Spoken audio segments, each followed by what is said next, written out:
Hello guys, good morning. It's me again. Siguro topic natin today is why Honda? Why not get an EV or even hybrid cars? Bakit Honda BRV ang kinuha natin? Yeah. To start off, I was looking for BYD Sea Lion 6 dahil sa kanyang competitive price and yung riding style, riding comfort, yung feels and everything. Kasi konti na lang idadagdag mo, makakakuha ka na ng Honda, Sea Lion 6 with this Honda BRV VX variant. So bakit Honda? May napanood akong vlog, I forgot the name. It's a local Filipino video. Sabi niya, if you're choosing a car na wala ka naman ibang kotse kundi yun lang gagamitin mo on a daily basis, wag ka mag BYD or wag ka mag hybrid, wag ka mag electric cars dun sa market. Syempre appealing siya because of the technology, the marketing, the range of the car when driven, 'di ba? Mahaba kasi yung ano nun eh. So BYD is claiming aabot siya ng 600, 700, 800 kilometers in one charging or more. I'm not quite sure about the exact range. So sa atin, kasi ang alam ko sa Honda, kasi may Honda City rin ako, with the same engine, aabot to ng mga 300 in one full charge, 300 plus, 350, 390. So I'm basing it on the range na nakikita natin sa dashboard. But yeah, so 300 plus lang compared to EV na alam yun, times 2, times 3 pa ang range. So bakit ito pinili ko? Una, as gasgas ng tagline, na hindi naman tagline, parang kasabihan, Honda is Honda. Well, true enough, Honda is Honda nga talaga. And may mga Honda cars din ako before, yung reliability niya hindi mo masusukat eh. I mean, same goes with the Toyota, di ba? Sabi nyo, wala, Toyota maraming pyesa, Toyota pang matagalan, Toyota ano ba yung Toyota? Toyota Innova, Toyota Hilux, pambaragan, mga ganun. So for us, Honda Honda is Honda. Then secondly, yung maintenance schedule niya. So it requires only two times a year. So wala namang naging problema before. On 5 years yung Honda City kong yun. So wala namang naging problema dahil regular naman ako nagpapa-PMS. No, walang issue eh.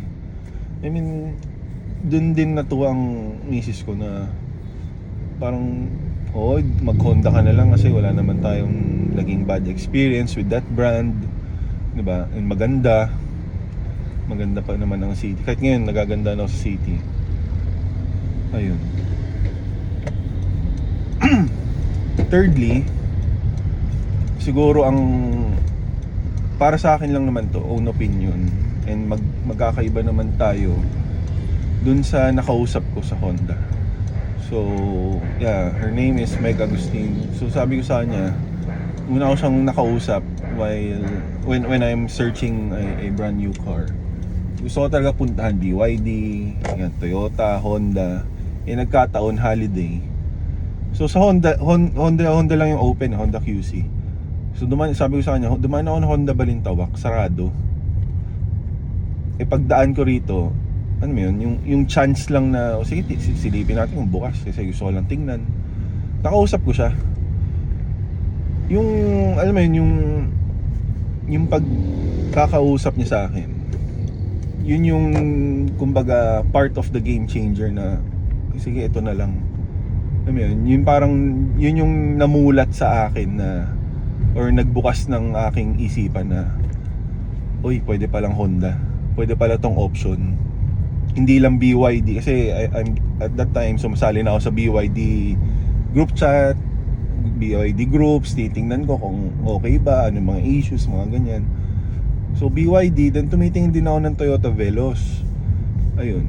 So nung nakausap ko siya, sabi ko okay kausap to parang alam mo yun, ultimo kulang na lang pati tornilyo alam niya alam mo yun.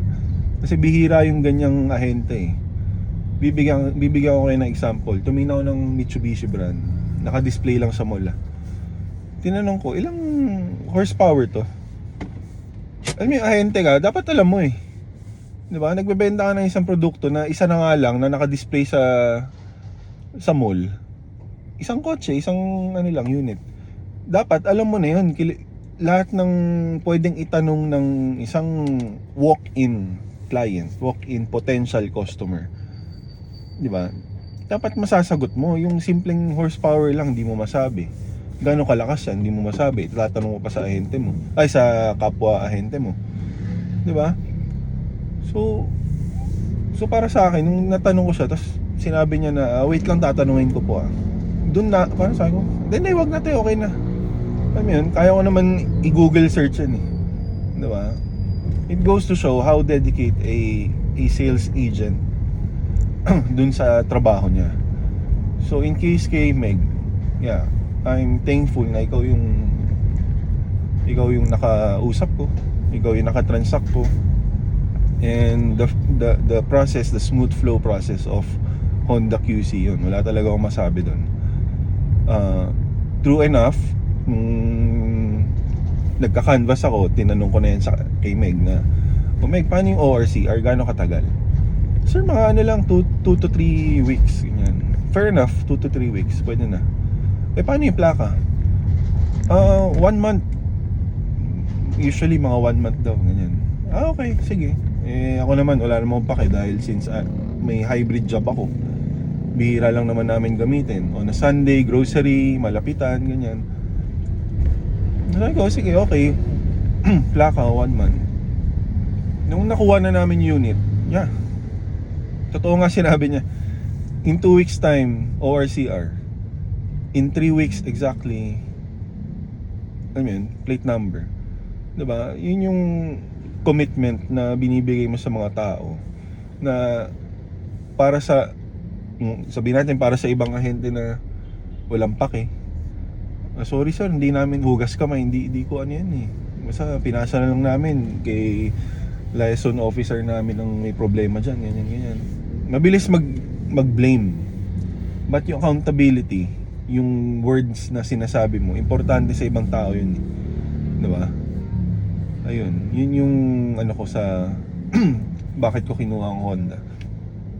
Then siguro last na to, yung fuel efficient niya, diba? Wala naman kotseng tumatakbo sa tubig na di ba? I mean, nung gumagamit ng tubig na ayaw mong mabawasan gas mo and all. Yung fuel efficient na sa ibang tao naman yan, para sa akin tipid, para sa iba hindi. Dahil siguro naglilin sila sa electric, or may electric or hybrid car sila sa bahay. Para sa akin tipid na to di ba? Wag mo na rin tanungin kung gaano katipid to, 20 kilometers. Ay, bakit yung ganito ko 13, 14 kilometers lang? Di ba? Paano ba sabihin? I'm out of words to put in a respectful perspective na hindi makakasakit na ibang tao, di ba? Binili mo yung kotse. Ano ba yan, kotse? Siyempre gagastos ka. Wala naman libreng kotse, di ba? And ito nga pala, yung mga ibang tao dyan kukuha ng kotse, iniisip lang nila monthly. Ba't hindi nila iniisip yung maintenance, yung cost of getting, insured, for example. Hindi nila iniisip yun. Tapos, pag nagkaroon ng aberya, di ba? Sabihin nila, wala, mahal maintenance ng Honda, ganyan. So bago kayo kumuha ng kotse, titingnan nyo muna, kumbaga, yung mga nasa panlikod. Kasi nakikita natin pangharap Yung harap is the aesthetic. Uy, ganda, kintab. Ganda ng technology. Pero anong kabalikat nun? Ano yung kapareho nun is, wait lang, tagal na ito Ayun. Anong kapalit nun? So, syempre, maintenance. Eh, kung gusto mo paayusan, magkano ang pagpaayos ng mga Honda, mga kung ano-anong kinakabit nyo. Diba? Yung gas. Kasi may mga iba nakikita ko, kuha lang ng sakyan. I mean, parang triggered happy. Tapos sa huli, mga hanap ng mga kamalian. Ba't hindi nyo muna kilatisin sa sa showroom? Diba? Bago nyo bilhin. Yun lang naman yung mga ko for today's topic. And yung isang issue pala sa last na to, yung isang issue dun sa taas ng BRV, yung railings, yung umaangat na plastic. Based sa mga napagtanungan kong service agent, manipis lang daw yung plastic clip. So umaangat talaga siya dahil nami-misalign yung yung mga clip kung nalulubak or alam mo yun. Kasi hindi naman hindi naman yung kotse natin na fragile pag nagda-drive di ba? May mga twist and turn yan, so umaangat siya. So siguro ang ko lang, wag nyo na nalagyan ng mga mighty band or anong pandikit dahil magko-compromise dyan yung pintura natin So siguro during car wash, pukpukin nyo na lang, wala naman masama. Ibabalik naman yan. Or last resort nyo, tanggalin nyo na lang buong yung railings, yung sa gilid. Yun lang. The rest okay naman. Tapos naglagay din pala ako ng dyan, yung sa windshield yung pang cover para insulator, para sound insulator. So double purpose para walang pumasok na insekto. Pangalawa, sound insulator. Yun lang guys. Happy Saturday. Bye.